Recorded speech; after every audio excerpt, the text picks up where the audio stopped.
Assalamualaikum warahmatullahi wabarakatuh. Perkenalkan, nama saya M. Ferry Setiawan dengan NPM 2203201133, mahasiswa Teknik Industri UPN Veteran Jawa Timur, dengan dosen pembimbing Ibu Eni Aryani. Pada kesempatan kali ini, saya akan memaparkan mengenai hasil penelitian tugas akhir saya yang berjudul Analisis Kualitas Produk Bicer dengan metode Six Sigma dan Failure Mode and Effect Analysis FMIE di PT XYZ. Pendahuluan, yang pertama adalah latar belakang. PT XYZ merupakan perusahaan yang memproduksi furniture untuk pasar domestik dan ekspor. Produk domestik meliputi meja, kursi berbagai model, serta pengerjaan proyek interior hotel dan rumah sakit. Untuk pasar ekspor, perusahaan fokus pada produk kursi pantai, khususnya jenis Strandkop dan Sunlonger, dengan Strandkop sebagai model terfavorit. Namun model Strandkop Profi Westerland masih menunjukkan adanya masalah kualitas. Data produksi Januari sampai Desember 2025 mencatat rata-rata cacat produk sebesar 8,65% per bulan, melebihi target perusahaan yaitu zero defect. Jenis cacat pada produk meliputi kayu retak, cat tidak merata, anyaman kurang kencang, kain kurang kencang, dan mur tidak terpasang. Persentase kecacatan yang tercatat menunjukkan perlunya peninjauan ulang terhadap proses produksi saat ini. Jika tidak segera dievaluasi, kondisi ini dapat menurunkan mutu produk, merusak citra perusahaan di pasar ekspor. Penelitian ini diharapkan mampu membantu PT XYZ untuk mengetahui kualitas produk kursi pantai dan memberikan usulan perbaikan untuk meningkatkan kualitas produk. Rumusan masalah, bagaimana kualitas produk kursi pantai dan usulan perbaikan untuk meningkatkan kualitas produk tersebut di PT XYZ. Tujuan penelitian, penelitian ini bertujuan untuk mengetahui kualitas produk kursi pantai dan memberikan usulan perbaikan untuk meningkatkan kualitas produk tersebut di PT XYZ.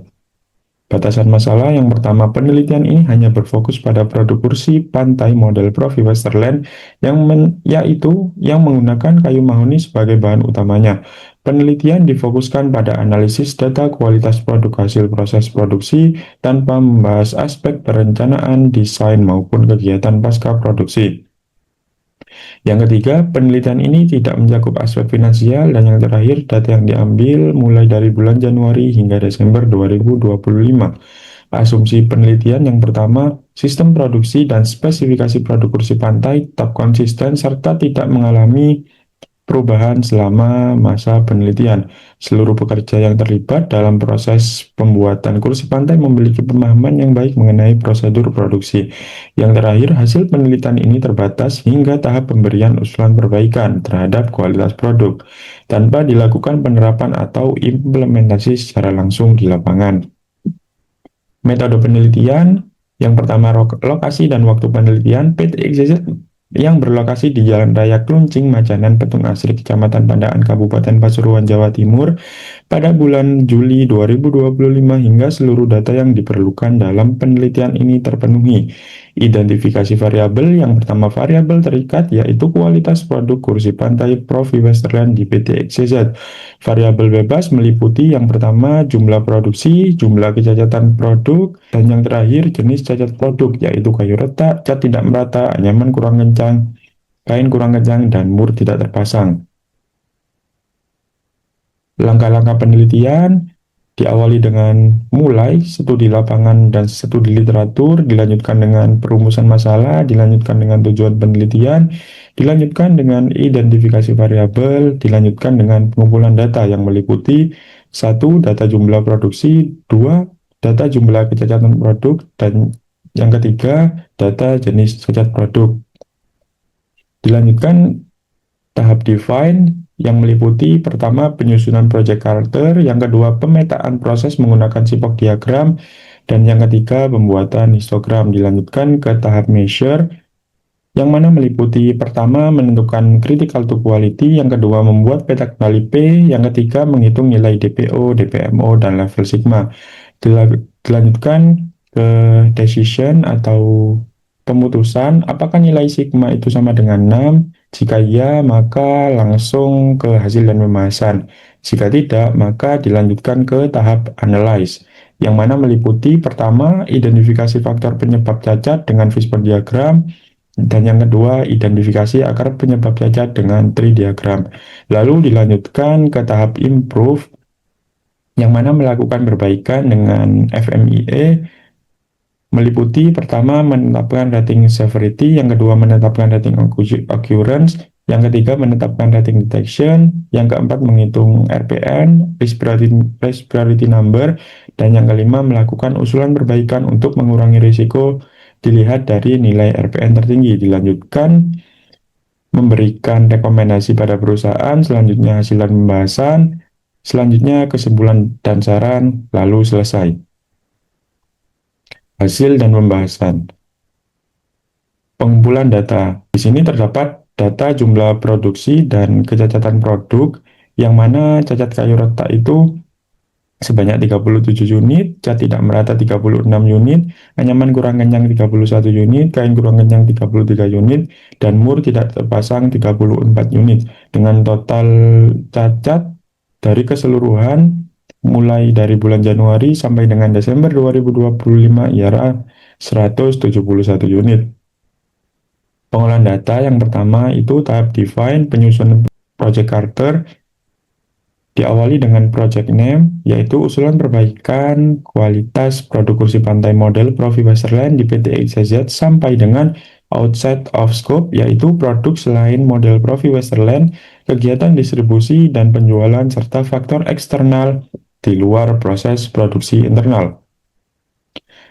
Dilanjutkan ke pemetaan proses menggunakan diagram SIPOC, supplier mulai dari supplier kayu sampai dengan supplier karton, input dimulai dari kayu mahoni sampai dengan karton, prosesnya dimulai dari pre-production 2 sampai dengan wrapping, outputnya ialah produk jadi sampai dengan amplas bekas, dan customer-nya ialah buyer retailer di Jerman. Tabel proses kritis dan jenis cacat terkait. Dimulai dengan proses pra-production 2, jenis cacatnya ialah kayu retak, keterangannya terjadi di awal proses dan berpotensi memengaruhi kualitas pada tahap berikutnya. Sampai dengan proses upholstery, jenis cacatnya kain kurang kencang, keterangannya berpengaruh pada estetika dan kenyamanan produk.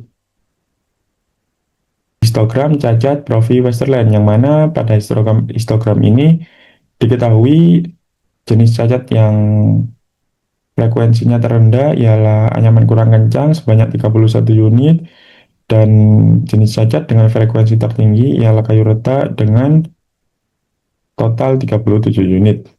Tahap measure, persentase cacat kayu retak. Dari perhitungan yang telah dilakukan, frekuensi tertinggi diketahui pada bulan Agustus 2025 sebanyak 8 unit, dan terendah pada bulan Februari, April, dan juga September 2025 sebanyak 1 unit. Pareto cacat kayu retak dapat diketahui bahwasannya cacat paling tinggi ialah di bulan Agustus 2025. Persentase cacat cat tidak merata. Dari hasil perhitungan yang telah dilakukan, frekuensi tertinggi diketahui pada bulan Februari 2025 sebanyak 7 unit, dan terendah yaitu pada bulan Maret, April, Juni, Agustus, dan juga November 2025 yaitu 1 unit. Pareto cacat cat tidak merata, cacat paling tinggi ialah pada bulan Februari 2025.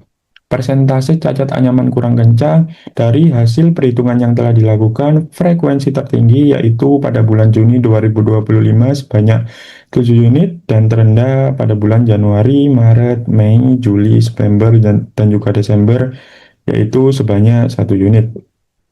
Pareto cacat anyaman kurang kencang, cacat paling tinggi yaitu di bulan Juni 2025. Persentase cacat kain kurang kencang dari perhitungan yang telah dilakukan, frekuensi tertinggi yaitu pada bulan Maret 2025 sebanyak 8 unit, dan terendah yaitu pada bulan Januari, Februari, Juni, Agustus, November, dan juga Desember sebanyak 1 unit. Pareto cacat kain kurang kencang, cacat paling tinggi ialah di bulan Maret 2025. Persentase cacat mur tidak terpasang. Dari hasil perhitungan yang telah dilakukan, frekuensi tertinggi yaitu pada bulan Agustus 2025 sebanyak 7 unit, dan terendah yaitu pada bulan Februari, Maret, Juni, September, November, dan juga Desember sebanyak 1 unit. Cacat paling tinggi yaitu di bulan Agustus 2025. Peta kendali. Ini adalah tabel perhitungan peta kendali cacat kayu retak. Hasil dari perhitungan tabel disajikan dalam grafik peta kendali ini, yang mana terdapat 3 bulan yang keluar dari batas kendali. Dilanjutkan ke perhitungan peta kendali cacat cat tidak merata. Hasil dari perhitungan tabel disajikan dalam grafik peta kendali cacat cat tidak merata, yang mana terdapat 2 bulan yang keluar dari batas kendali. Ini adalah tabel perhitungan peta kendali cacat anyaman kurang kencang. Hasil dari perhitungan tabel tersebut disajikan dalam grafik peta kendali berikut, dan terdapat 3 bulan yang keluar dari batas kendali. Ini merupakan tabel perhitungan peta kendali cacat kain kurang kencang. Hasil dari perhitungan tabel tersebut disajikan dalam grafik peta kendali ini, yang mana terdapat 2 bulan yang keluar dari batas kendali. Ini merupakan perhitungan peta kendali cacat mur tidak terpasang, yang mana hasil dari perhitungan tabel tersebut disajikan dalam grafik peta kendali ini, cacat mur tidak terpasang, yang mana terdapat 2 bulan yang keluar dari batas kendali, DPO, DPMO, dan level sigma. Dari hasil perhitungan dapat diketahui bahwasanya rata-rata nilai DPO ialah 0,017291, DPMO 17.291 dan level sigma ialah 3,66. Tahap analyze, fishbone dan tree diagram cacat kayu retak. Pada fishbone cacat kayu retak ini ada 4 faktor, yaitu faktor manusia, metode, material, dan juga lingkungan. Untuk faktor manusia, operator melakukan penyortiran awal kayu secara kurang cermat. Faktor metode, proses produksi tidak menetapkan kriteria kadar air kayu sebagai acuan awal. Faktor material, struktur serat kayu yang tidak searah menurunkan ketahanan material. Faktor lingkungan, kondisi gudang bahan baku yang lembab mempengaruhi stabilitas kayu. Ini merupakan tree diagram cacat kayu retak, yang mana operator melakukan penyortiran awal kayu secara kurang cermat, mengakibatkan retakan awal pada kayu tidak teridentifikasi sejak awal proses sampai dengan kondisi gudang bahan baku yang lembab mempengaruhi stabilitas kayu, yang mana mengakibatkan kayu mengalami perubahan dimensi selama penyimpanan. Fishbone dan tree diagram cacat cat tidak merata. Ada 4 faktor, yaitu manusia, metode, mesin, dan juga lingkungan. Untuk faktor manusia sendiri, yaitu operator menerapkan teknik penyemprotan cat dengan konsistensi yang berbeda.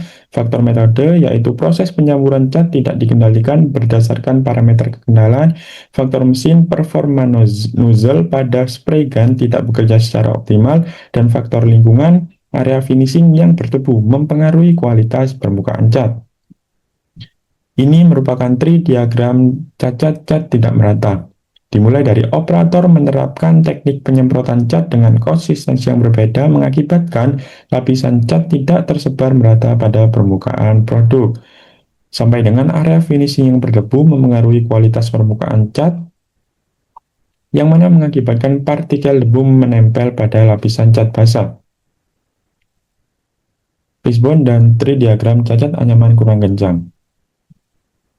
Pada fishbone, cacat anyaman kurang kencang ini dipengaruhi oleh 3 faktor, yaitu manusia, metode, dan material. Untuk faktor manusia sendiri, yaitu operator memberikan gaya tarik anyaman dengan tingkat kekuatan yang bervariasi.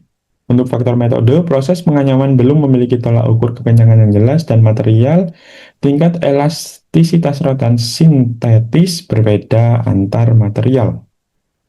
Ini merupakan tree diagram cacat anyaman kurang kencang. Dimulai dari operator memberikan gaya tarik anyaman dengan tingkat kekuatan yang bervariasi, yang mengakibatkan tingkat kekencangan anyaman berbeda pada setiap produk, sampai dengan tingkat elastisitas rotan sintetis berbeda antar material, yang mengakibatkan anyaman berpotensi mengendur setelah dipasang. Fishbone dan tree diagram cacat kain kurang kencang. dipengaruhi oleh tiga faktor, yaitu faktor manusia, metode, dan juga mesin. Untuk faktor manusia sendiri, yaitu operator kurang memperhatikan keseragaman tarikan kain saat pemasangan. Faktor metode, alur kerja pemasangan kain belum ditetapkan secara sistematis. Dan faktor mesin, tekanan kerja stapler gun berubah-ubah selama proses pemasangan. Ini merupakan tridiagram cacat kain kurang kencang. Dimulai dari operator kurang memperhatikan keseragaman tarikan kain saat pemasangan, mengakibatkan tarikan kain tidak merata pada seluruh sisi rangka, sampai dengan tekanan kerja stapler gun berubah-ubah selama proses pemasangan, yang mana mengakibatkan kain tidak tertahan dengan kuat pada rangka. Fishbone dan tridiagram cacat Moore tidak terpasang. Dipengaruhi oleh dua faktor, yaitu manusia dan juga metode. Untuk faktor manusia sendiri, yaitu operator melewatkan tahapan pemasangan mur saat perakitan. Untuk faktor metode, yang pertama, yaitu proses perakitan belum dilengkapi dengan pengajakan khusus mur. Dan yang kedua, sistem pengelompokan mur berdasarkan ukuran belum diterapkan. Ini merupakan tridiagram cacat mur tidak terpasang. Dimulai dari operator melewatkan tahapan pemasangan mur saat perakitan mengakibatkan titik sambungan tidak dilengkapi mur pengikat, sampai dengan proses perakitan belum dilengkapi tahapan pengecekan khusus mur, yang mana mengakibatkan produk langsung dilanjutkan ke proses berikutnya. Dilanjutkan ke tahap improve, FMIE, cacat kayu retak, sampai dengan FMIE cacat mur tidak terpasang. Di sini terdapat tabel rekapitulasi rekomendasi perbaikan dimulai dari priority number yang berdasarkan nilai RPN tertinggi. Yang pertama ialah jenis cacatnya mur tidak terpasang, cause of failure-nya ialah produk dilanjutkan ke proses berikutnya tanpa verifikasi. Rekomendasi perbaikannya ialah melakukan pengecekan kelengkapan mur sebelum produk masuk ke proses berikutnya. Sampai dengan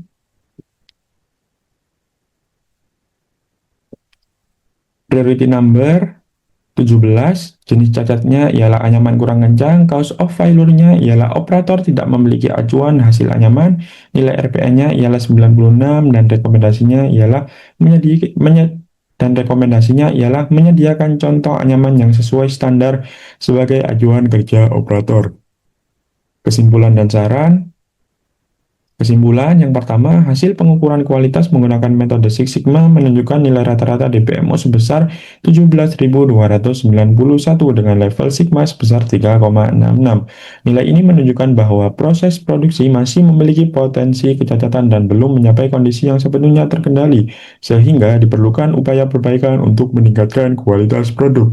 Yang kedua, untuk meningkatkan kualitas produk kursi pantai, usulan perbaikan yang diajukan dalam penilaian ini difokuskan pada penyebab cacat dengan tingkat resiko tertinggi berdasarkan hasil analisis FME, yaitu sebagai berikut.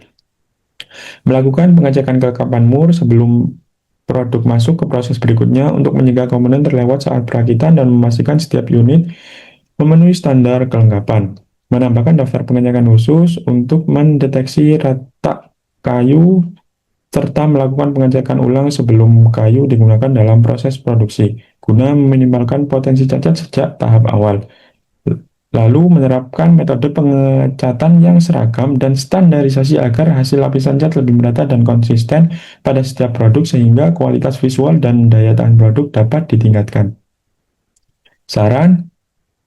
Yang pertama, perusahaan perlu mempertimbangkan penerapan usulan rekomendasi perbaikan berbasis metode Six Sigma dan FMI sebagai bagian dari upaya sistematis dalam mengendalikan kualitas produk kursi pantai model Profi Westerland. Yang kedua, perusahaan dapat melakukan peningkatan mutu produk dengan menekan jumlah cacat selama proses produksi, khususnya pada titik-titik kritis yang memiliki kontribusi tertinggi terhadap terjadinya kecacatan. Ketiga, perusahaan perlu memperkuat evaluasi berkala terhadap faktor penyebab kecacatan yang meliputi aspek manusia, metode kerja, mesin, bahan baku, dan lingkungan agar proses produksi berjalan lebih stabil dan terkendali. Dan yang terakhir, penelitian selanjutnya disarankan untuk menggunakan metode alternatif selain Six Sigma guna memperoleh pembandingan terhadap keunggulan dan keterbatasan masing-masing pendekatan dalam upaya peningkatan kualitas produk. Sekian pemaparan hasil penelitian tugas akhir saya, kurang lebihnya saya mohon maaf. Terima kasih. Wassalamualaikum warahmatullahi wabarakatuh.